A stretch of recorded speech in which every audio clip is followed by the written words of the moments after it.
매일매일 새로운 사연을 소개해드리는 예설입니다. 오늘의 이야기를 시작해보겠습니다. 안녕하세요. 저는 결혼한 지 4년 차인 30대 초반의 여성입니다. 남편의 첫사랑 때문에 이혼합니다. 남편과 저는 같은 대학의 선후배 사이입니다. 같이 학교를 다닌 적은 없지만 선배들의 소개로 모임에서 몇 번 마주친 뒤 얼굴은 알고 지내고 있었어요. 그러다 제가 취업 준비를 하면서 남편이 저를 적극적으로 도와주었고 그 일을 계기로 사귀게 되었습니다. 남편은 같이 있으면 재밌고 즐거운 사람이었습니다. 술을 좀 좋아하긴 했지만 담배는 안 했고 주변에 여자도 많이 없어서 연애하는 동안 특별히 저를 걱정시키는 일은 없었어요. 그렇기에 남편이 결혼하자고 했을 때 크게 고민하지 않고 그러자 했습니다.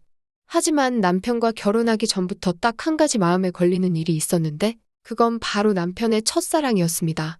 저에겐 남편이 첫사랑이었지만 남편에게는 오랫동안 좋아한 사람이 있었다는 걸 남편과 친한 형에게 들어서 알고 있었거든요. 얼마나 절절하게 좋아했는지 대학 시절 내내 그 여자 하나만 바라봤다고 하더라고요. 사귄 시간은 반년 남짓이었고 남편을 버린 그 여자는 남자들을 바꿔가며 계속해서 연애를 했지만 남편은 포기하지 못했다고 합니다. 사실 남편이 지갑에 그 여자랑 찍은 사진을 넣고 다니던 것도 사귀기 전에 본 적이 있었고요. 제가 누구냐고 물었을 때는 그냥 친한 친구라고 했지만 누가 친한 친구하고 손을 꼭 잡고 볼을 맞대고 사진을 찍을까요? 그저 남편이 이야기하고 싶어 하는 것 같지 않아서 저도 더는 묻지 않고 넘겼습니다. 나중에 시간을 한번 따져보니까 그 여자가 결혼했을 무렵이 남편이 저에게 사귀자고 했던 때더라고요. 아무 상관관계가 없을 수도 있지만 왠지 씁쓸한 마음을 어쩔 수 없었습니다. 결혼하러 인사를 드리러 갔을 때 남편의 누나가 저를 보고 흠칫 놀라더라고요. 나중에 듣기로는 전에 만나던 그 아가씨를 데려온 줄 알았다고 미안하다고 했습니다. 남편이 그 여자랑 사귀던 당시 사진을 그렇게 많이 보여줬었대요. 밥도 두세 번 같이 먹었고 집에도 왔었다고요. 가족들하고 정이 들어갈 무렵 헤어졌다는데 남편이 많이 힘들어했었대요. 그래도 다들 저를 속이려기보다는 설명을 해주고 이해를 시키려고 노력을 해주었기에 저도 기분 나쁘게 받아들이지는 않았어요. 하지만 살아보니까 제가 너무 바보 같은 결정을 내렸더라고요.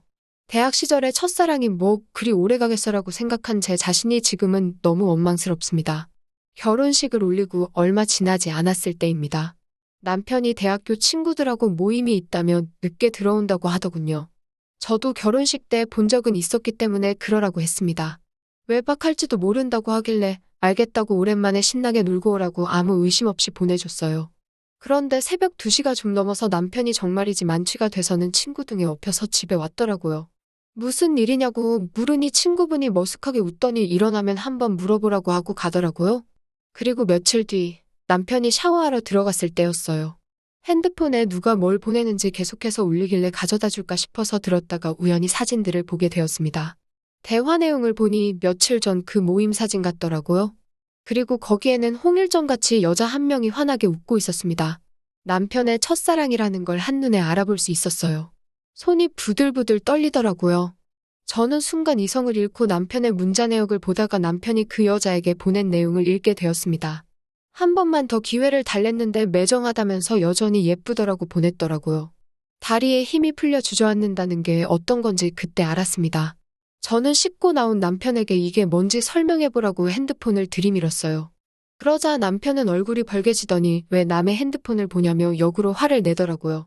제가 그 여자랑 무슨 일이라도 있었냐니까 남편은 우리를 뭘로 보고 그러냐 했습니다.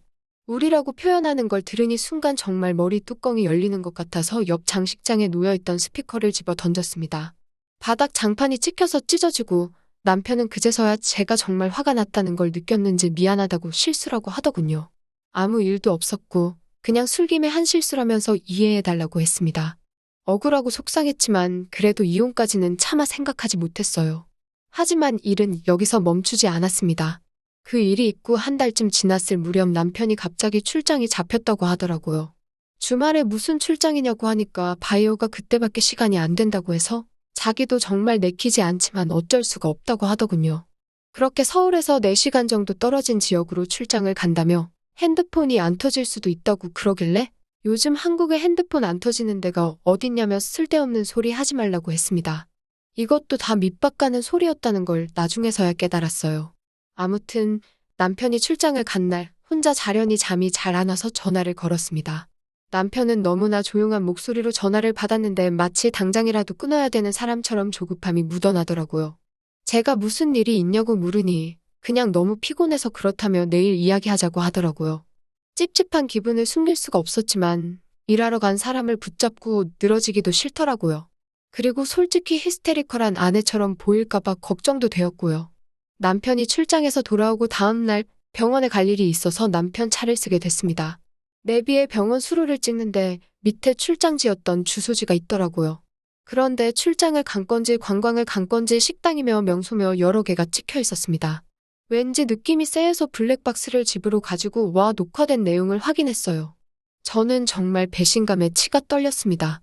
얼굴이 찍혀있진 않았지만 어떤 여자와 남편의 대화가 녹음되어 있었거든요. 저를 더 화나게 한 건 여자는 너무나 평범한 대화만 하고 있었는데 남편은 별것도 아닌 여자의 말에 17 소녀처럼 웃어대고 즐거워하고 있었습니다. 마치 여자를 웃게 하고 싶은 소년마냥 실없는 농담을 던지고 있었고요. 차라리 여자가 남편을 꼬시려고 아양을 떨거나 애교를 부렸다면 제 마음이 이렇게 무너지지는 않았을 거예요.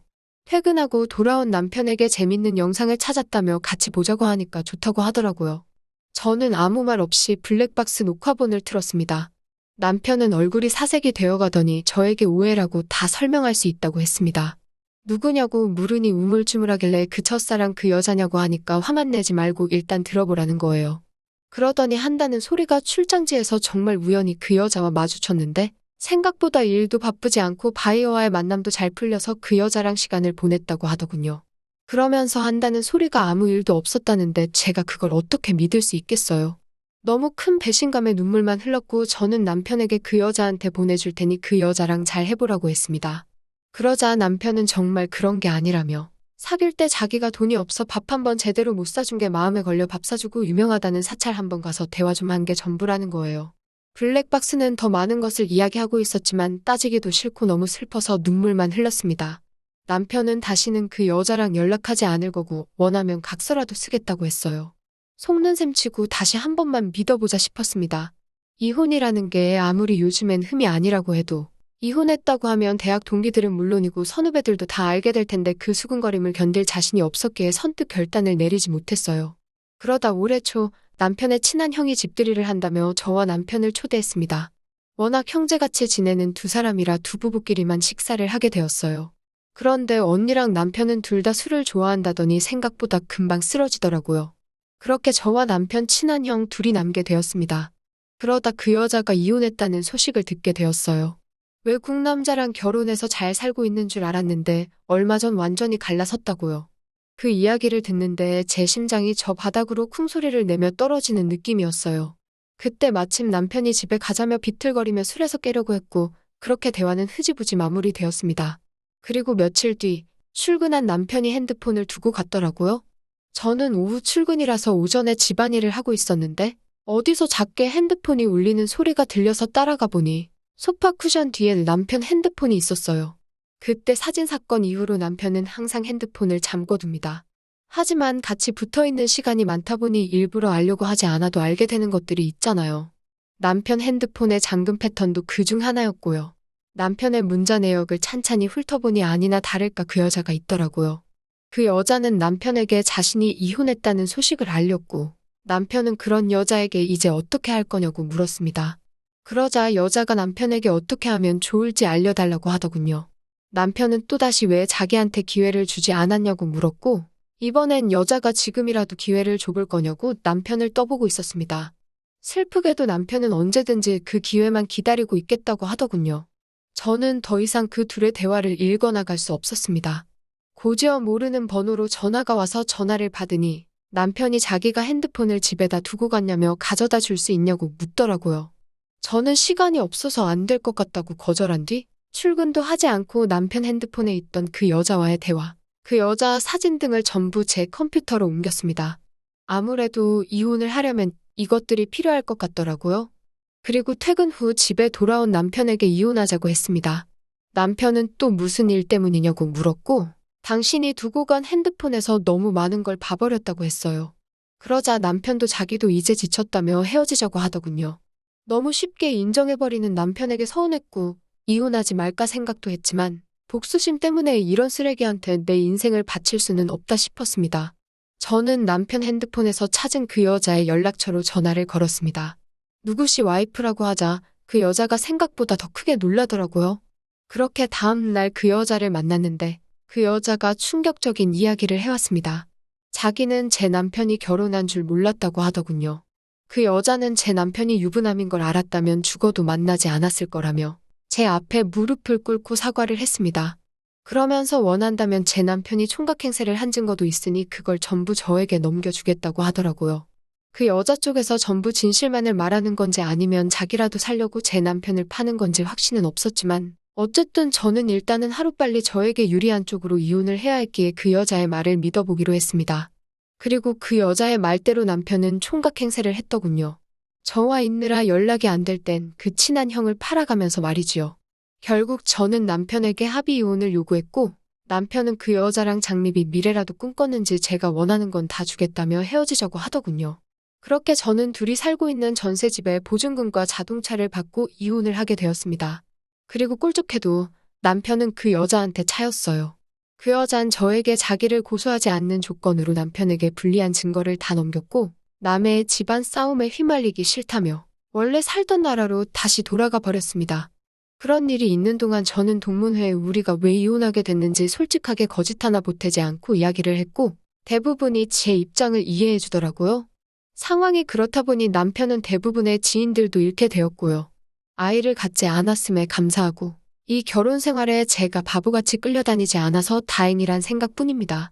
제 첫사랑이 이렇게 끝나서 유감이지만 첫사랑이 있다면 끝사랑도 있는 법이겠지요. 아름다운 끝사랑을 꿈꾸며 살아볼게요. 오늘의 이야기는 여기서 끝입니다.